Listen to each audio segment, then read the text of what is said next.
En 2023, j'ai fait face à un vrai clash. J'ai tout perdu parce que je n'avais pas assez structuré. C'est dur à dire, mais ça a été ma meilleure leçon. Ça m'a obligé à reprendre tout à zéro, à créer des process, à déléguer, à penser comme un vrai chef d'entreprise. Aujourd'hui, je fais plus de chiffres qu'avant, mais surtout avec plus de sérénité. Si tu regardes cette vidéo, peut-être que tu es en train de galérer, que tu n'oses pas te lancer ou que tu as peur d'échouer. Je comprends. J'ai été exactement à la même place. Et c'est pour ça que je veux partager avec toi ce que j'aurais aimé entendre quand j'ai commencé. Et dans cette vidéo, je vais te montrer les 9 erreurs que tu dois absolument éviter si tu veux réussir en e-commerce. Reste jusqu'à la fin, je te donnerai un plan d'action simple à appliquer dès cette semaine. Let's go! Erreur numéro 1, traiter l'e-commerce comme un hobby. Beaucoup de gens lancent leur business comme on commence un hobby, à moitié, entre deux cafés, entre deux notifications, et le cerveau, lui, il comprend vite. Ok, c'est pas sérieux, ce mec, c'est un rigolo. Mais voilà la vérité, un projet que tu traites comme un loisir, il te rapporte comme un loisir. Zéro focus, zéro résultat. Tu veux que ça marche, tu dois entrer en mode mission, car oui, tu es en mission. Pas quand j'ai le temps, pas je verrai demain. Non. Tu bloques chaque jour un créneau précis, minimum 1h30, idéalement 2h, toujours à la même heure, tous les jours, religieusement. Et pendant ce temps, tu coupes tout. Téléphone en mode avion, loin de toi, zéro distraction, 100% concentration. Tu veux un exemple simple? Tu bosses pour une entreprise. Tu arrives à l'heure, tu ne rates pas tes jours. Même quand tu n'as pas envie, que tu as la flemme, tu es dans ton lit, tu y vas quand même. Pourquoi? Parce que tu as des responsabilités. Alors pourquoi tu ne fais pas pareil pour ton propre projet? Tu es en train de construire un truc qui peut te changer ta vie et tu mettrais plus d'efforts dans ton travail que pour toi-même. Quand j'ai commencé, je ne faisais pas semblant. C'était des nuits blanches, c'était des tests sans fin, j'étais obsédé. Et ce que j'ai appris, c'est ça. Je n'ai jamais vu quelqu'un donner à 200% tous les jours et échouer. Pourquoi un business? Ce n'est pas une question de talent, c'est une question de priorité, rage, discipline. À partir du jour où tu prends au sérieux, il commence lui aussi à te prendre au sérieux. Erreur numéro 2, garder un plan B ou le syndrome de l'objet brillant. Si tu gardes un plan B, tu ne donneras jamais tout sur ton plan A. Ton cerveau va toujours dire « au pire, j'ai autre chose ». C'est exactement ce qui te fait abandonner trop tôt. Moi, quand j'ai commencé l'e-commerce, j'étais aux États-Unis. J'avais plusieurs opportunités autour de moi. Je pouvais continuer le foot, je pouvais continuer mes études, j'étais en master, ou peut-être même que je pouvais chercher un job classique. Mais j'ai compris un truc fondamental. Si je veux réussir, je dois choisir, faire un vrai choix, m'engager à 200% et supprimer toutes les autres options. Je me suis dit, c'est ça ou rien. Pas de plan B, pas de sortie de secours. Et à ce moment-là, j'ai découvert un livre qui a changé ma vie, The One Thing. Ce livre m'a fait comprendre que vouloir tout faire, c'est le meilleur moyen de rien accomplir. Et ce jour-là, j'ai pris une décision claire. Je me consacre à fond à mon business. Depuis ce moment, je n'ai plus jamais regardé en arrière. Ma vie a complètement changé. Et ça m'amène à une erreur que trop de débutants font. Le syndrome de l'objet brillant. Aujourd'hui, on vit dans une époque incroyable. Le business en ligne n'a jamais été aussi accessible. Tu ouvres Insta ou YouTube, tu vois un mec qui fait 10 000 euros par jour avec du dropshipping, un autre qui explose avec du trading, un troisième avec de l'affiliation, du print on demande, de l'agence, du coaching. Tu t'en sors plus, mec. Toi, tu te dis, je vais faire un peu de tout. Tu testes ça, mais voilà ce qui se passe. À chaque fois que tu changes de business, tu repars à zéro. Tu perds ton temps, ton énergie et ta motivation. Alors que si tu étais resté focus sur un seul business, si tu avais persévéré au lieu de sauter d'une opportunité à l'autre, peut-être qu'aujourd'hui, tu serais déjà en train d'encaisser tes premiers gros résultats. Donc choisis un seul business, un seul canal. Engage-toi à 200%, au moins pendant 6 mois. Pas d'excuses, pas de distraction, pas de plan B. Parce qu'au bout, il y a peut-être ce que tu cherches depuis toujours, la liberté. Erreur numéro 3, un site pas brandé. Là, on va rentrer dans du concret. Aujourd'hui, l'e-commerce, c'est avant tout du branding. Le dropshipping a changé. Les clients aussi. Tu ne peux plus te contenter d'un site basique, copier-coller. Les clients aujourd'hui achètent là où ils se sentent compris et en confiance. Et ça passe par un branding bien pensé. Numéro 1, le pouvoir des couleurs. Chaque couleur envoie un message émotionnel. Et ça, beaucoup l'oublient. Quelques exemples simples. Le bleu inspire la confiance, c'est pour ça que les banques l'utilisent. Le jaune évoque la joie, l'énergie, idéal pour les marques liées aux enfants et aux loisirs. Le vert représente la nature, la santé, l'équilibre, parfait pour des boutiques écolo, bien-être, randonnée. Le rouge attire l'attention, stimule l'action, souvent utilisé pour des promotions ou la restauration rapide. Le noir incarne le luxe, l'élégance, idéal pour le high ticket et les marques premium. Choisir la bonne couleur, ce n'est pas du hasard, c'est une stratégie émotionnel parce que l'émotion emmène à l'achat. 2. Parler le langage de ton client. Ton branding ne s'arrête pas au design, il est aussi dans ta façon de communiquer. Pose-toi la question, est-ce que tu tutoies ton client pour être proche et friendly ou est-ce que tu vous vois pour être professionnel et premium? Et une fois choisi, tu gardes la même cohérence partout, sur ton site, dans tes mails, sur tes réseaux sociaux, même dans ton service client. Troisième chose, la vitesse de ton site, un facteur décisif. Peu importe ton branding, si ton site met 6 ou 7 secondes à charger, tu as déjà perdu ton client depuis longtemps.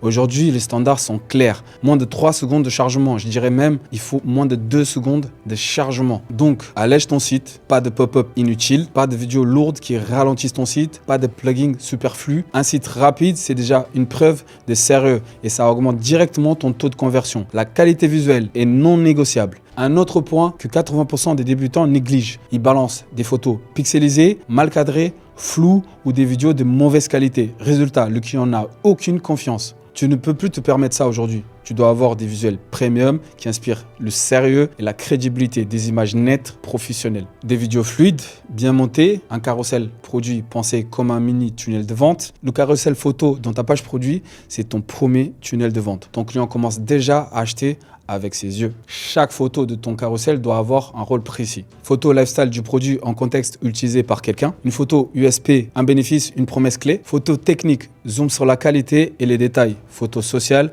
avis client, témoignage. Photo branding, packaging, identité de marque. Résultat, ton carrousel convertit déjà même avant que le client lise ta description. L'expérience complète. Un branding fort, ce n'est pas seulement une belle boutique, c'est une expérience cohérente à chaque étape du parcours client. Dès la première pub qu'il voit à la page produit, chaque mail de confirmation de commande, tu dois raconter la même histoire. En résumé, construis une identité claire, choisis des couleurs qui parlent à ton audience, parle à ton client comme s'il faisait déjà partie de ta communauté. Un bon branding, c'est ce qui transforme un visiteur curieux en un client fidèle. Erreur numéro 4, vendre sur les mauvais canaux d'acquisition. Beaucoup de débutants font cette erreur. Ils choisissent un canal d'acquisition au hasard sans se demander si ça correspond à leur personnalité et à leurs produits. Résultat, ils se retrouvent à forcer quelque chose qui n'est même pas fait pour eux. Chaque plateforme demande une façon différente de travailler. Meta, donc Facebook, Instagram, tu dois aimer la créativité. C'est idéal si tu es à l'aise avec la production de visuels, des reels et que tu sais capter l'attention avec du contenu impactant. TikTok Ads, c'est pour les créateurs rapides, authentiques. Tu dois être capable de sortir des vidéos courtes, virales, fun tous les jours. Si tu n'as pas cette énergie et ce goût du buzz, TikTok va devenir une contrainte très rapidement.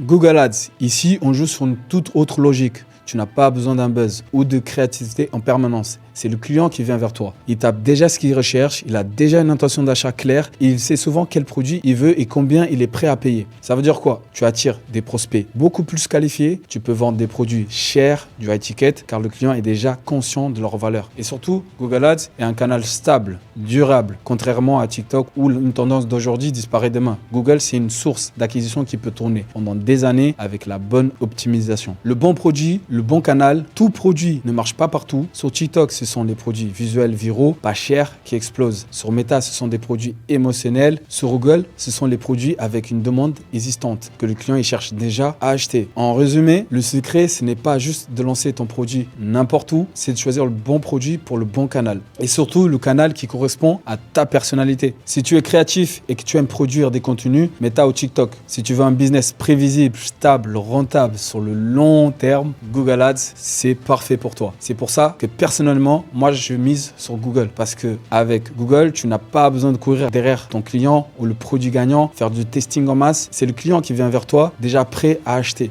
Erreur numéro 5, vendre du low ticket sans marge. Donc, vendre des produits pas chers. Bon, soyons clairs, ce n'est pas une erreur en soi parce qu'en vérité, tout peut marcher si tu as une stratégie solide derrière. Même vendre un produit entre 15 ou 30 euros. Mais voilà, ce que beaucoup de débutants sous-estiment complètement, vendre du low ticket, c'est extrêmement difficile à rentabiliser. Fais le calcul avec moi. Si tu veux faire 10 000 euros par mois en vendant un produit à 30 euros, tu dois faire environ 335 ventes dans le mois. Ça fait plus de 11 ventes par jour. Et en vendant un produit à 500 euros, tu n'as besoin que de faire 20 ventes dans le mois. Ça fait à peine une vente tous les 2 jours. Maintenant, sois honnête. Tu penses qu'il est plus facile de faire 11 ventes par jour ou une vente tous les 2 jours? Parlons de bénéfices concrets. Prenons un exemple réel. Tu vends un produit à 250 euros, tu te le procures à 80 €, il te reste 170 € de marge brute par vente. Compare ça à un produit de 30 € où ta marge sera de 5 à 10 € grand max.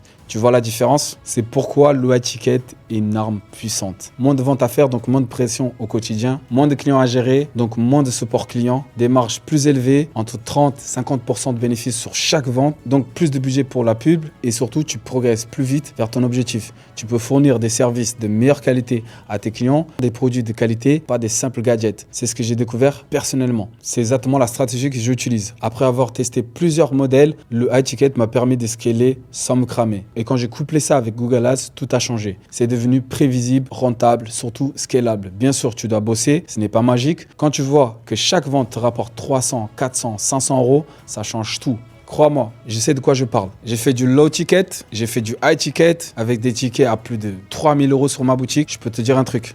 Quand je faisais du low ticket, je faisais jusqu'à 60 commandes par jour. Sur le papier, ça a l'air cool, mais en vrai, c'était un calvaire. Support client surchargé, des dizaines de mails, des demandes de retour. Et il y a un truc fou que j'ai remarqué. Plus le client il paye pas cher, plus il se plaint. Et à l'inverse, plus un client paye cher, et moins il se plaint. Il est souvent plus calme, plus respectueux, plus patient. Je ne sais pas pourquoi, me demandez pas pourquoi, c'est vraiment... voilà.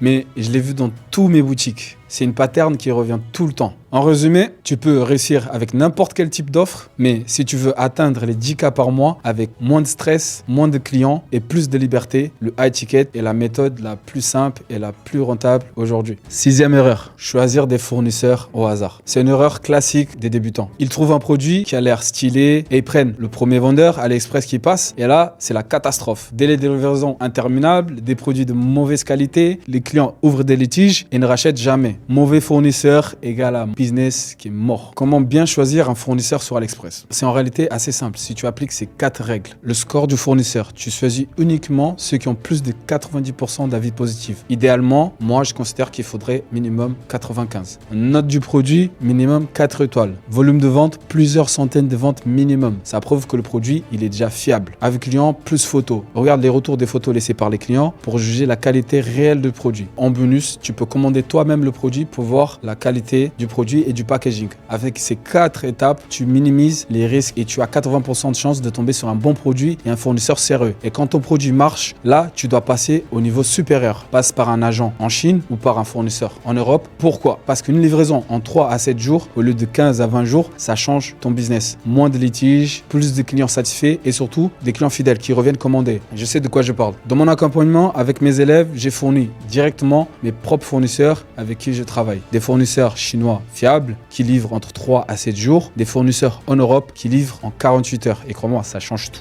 C'est ce genre de partenariat qui permet de scaler sans avoir la boule au ventre à chaque commande. En résumé, ne choisis jamais ton fournisseur au hasard. C'est pas un détail, c'est un pilier. Un bon produit avec un mauvais fournisseur, comme je t'ai dit auparavant, c'est un business qui va mourir. Un produit correct avec un fournisseur égale un business qui va cartonner. Ton fournisseur est ton allié le plus précieux. Choisis-le intelligemment. Erreur numéro 7. Ne pas déléguer les SAV assez vite. C'est une des plus grosses erreurs que font les débutants dans l'e-commerce. Ils gardent le service client pour eux-mêmes beaucoup trop longtemps. Je te le dis franchement, c'est une erreur qui coûte très cher parce que l'SAV ne fait pas évoluer ton business. Tu peux répondre à 10 mails par jour, gérer des demandes, t'occuper des colis, mais ça ne te rapproche pas de ton objectif. Ton temps est ton actif le plus précieux. En tant que businessman, ton temps vaut de l'or. Tu dois lui allouer à ce qui fait vraiment progresser ton business. Améliore ton offre, tester des nouvelles pubs, optimiser les pages produits, construire des vraies stratégies. Tout le reste, surtout les tâches répétitives, chronophages, comme le SAV, tu dois apprendre à les déléguer rapidement. Le service client, c'est automatique. 80% des questions sont toujours les mêmes. Où est mon colis? Quel est le délai de livraison? Est-ce que ce produit, il est compatible avec ça? Il suffit d'un bon template de mail et d'un outil de support. Donc, au jour d'aujourd'hui, on a plusieurs options. Surtout avec l'IA, tu peux avoir des options pas chères, des assistants virtuels. Tu peux utiliser Crispy ou Gorgia ou des assistants humains. Et le tour, il est joué. Tu choisis entre les deux. Et surtout, ça ne coûte presque rien. On fait du business online, donc on a la chance de pouvoir avoir une équipe à l'étranger, compétente, professionnelle, pour des tarifs très abordables. Je conseille des assistants virtuels de Madagascar. Ils sont très peu chers. Exemple, ça coûte entre 150 200 euros par mois. Et pour eux, c'est un bon salaire. Et pour toi, c'est rien comparé au chiffre d'affaires que tu génères. Moi-même, j'ai fait cette erreur par amour de ma boutique, par peur de déléguer. Je voulais tout faire moi-même. Mais avec le recul, je me rends compte que ça m'a coûté très cher. Tout ce temps que j'ai passé à répondre à des mails et à résoudre des petits problèmes, c'est du temps que je n'ai pas investi dans ce qui faisait grandir mon business. Et aujourd'hui, je me demande combien j'ai perdu juste parce que je n'ai pas délégué les SAV plus tôt. Si tu veux scaler, grandir, construire un vrai business, tu dois apprendre à déléguer le plus tôt possible. Commence par ce qui est simple, répétitif et prévisible. Les SAV est le premier truc que tu dois sortir de ta tête. Erreur numéro 8, ne pas être prêt à encaisser. C'est une erreur que beaucoup font. Ils préparent tout pour vendre, mais rien pour encaisser. Crois-moi, le vrai test dans un business, ce n'est pas quand tu commences. C'est quand tu commences à cartonner. Parce que les galères peuvent tomber du jour au lendemain. Quand tu vends fort, trop vite, tu peux te faire bloquer par Stripe, PayPal ou même ta banque. Parce qu'ils ne te connaissent pas et ils flippent dès que tu encaisses des 5 000, des 10 000, des 20 000 en quelques jours. Et s'ils bloquent ton compte et que tu as qu'un seul processus de paiement, t'es foutu. Et là, tout s'arrête. Tu ne peux plus encaisser des paiements, tu n'as plus de cash pour payer ta pub, tu ne peux même plus envoyer tes commandes. C'est là que la trésorerie devient vitale. Une galère par an, c'est quasiment garanti. Un blocage Stripe, un problème avec ton fournisseur, une rupture de stock, un bug serveur, un ads account désactivé. Et dans tous ces cas-là, si tu n'as pas de trésorerie, tu coules. C'est pour ça que je te conseille de toujours avoir entre 3 à 6 mois de trésorerie de côté, au moins 3 mois minimum si tu es en mode croissance rapide. 6 mois, c'est l'idéal si tu veux dormir tranquille. Moi, c'est ce qui m'a sauvé plusieurs fois. J'ai connu des blocages, des galères inattendues, mais j'avais une trésorerie de sécurité. Ça m'a permis de continuer à envoyer des commandes, à payer mon équipe, à relancer le business sans stress. Sans ça, je serais sûrement reparti de zéro. Comment te protéger intelligemment? Diversifie tes solutions de paiement. Stripe, PayPal, Klarna, Molly. Et au moins 2 options actives dans ta boutique. Construis ta trésorerie dès maintenant. Ne réinvestis pas tout. Mets de côté tes premières ventes. Suis tes chiffres. Un vrai business n'est pas ce que tu crois gagner, c'est ce que tu gardes réellement. En résumé, tu veux être un entrepreneur solide, prépare-toi non seulement à vendre, mais aussi à encaisser intelligemment. Parce que sans système, sans cash de côté et sans vision financière, ton business peut s'écrouler du jour au lendemain. La 9e erreur, ne pas connaître ses chiffres. C'est essentiel de connaître ses chiffres en e-commerce. Parce que tu peux penser que tu es en train de gagner de l'argent, alors qu'en réalité, tu es en train de perdre. Donc il y a beaucoup de gens qui se fient que par rapport au chiffre d'affaires et non par rapport vraiment aux bénéfices qu'ils font dans leur boutique. Donc tu dois absolument faire attention à toutes ces étapes. Regardez combien tu payes de taxes, regardez ton ROS, combien tu dépenses dans la publicité, regardez ton panier moyen et en fonction de ça, optimiser tes stats pour qu'ensuite tu sois de plus en plus rentable. Mais si tu connais pas tes chiffres, tu sais même pas si tu gagnes de l'argent ou si tu en perds. Donc très important, c'était très court. Mais voilà, je pense que ça c'est quelque chose que tout le monde doit appliquer. Donc voilà les règles d'or, les chiffres que tu dois absolument connaître. Ton bénéfice net, le chiffre d'affaires, coût de produit, publicité, frais de paiement, logistique d'emballage, TVA, taxes, SAV, retour. La vérité, c'est que ce n'est pas la motivation qui fait réussir. C'est les systèmes, des process simples que tu répètes chaque jour. Moi, en 2023, j'ai perdu tout ce que j'avais construit. J'ai reconstruit en posant des systèmes. Aujourd'hui, j'ai une équipe, des process. Ça m'a permis de vivre beaucoup plus sereinement. Si tu veux durer, tu dois penser comme un chef d'entreprise, pas comme un joueur de casino. Donc voilà les 9 erreurs que tu dois pas faire quand tu commences l'e-commerce. J'espère que cette vidéo, ça t'a aidé. Et si tu as aimé ce contenu et que tu connais des gens qui aussi démarrent dans l'e-commerce, partage-leur pour qu'eux aussi ne commettent pas des erreurs comme ça et qu'ils puissent évoluer le plus rapidement possible.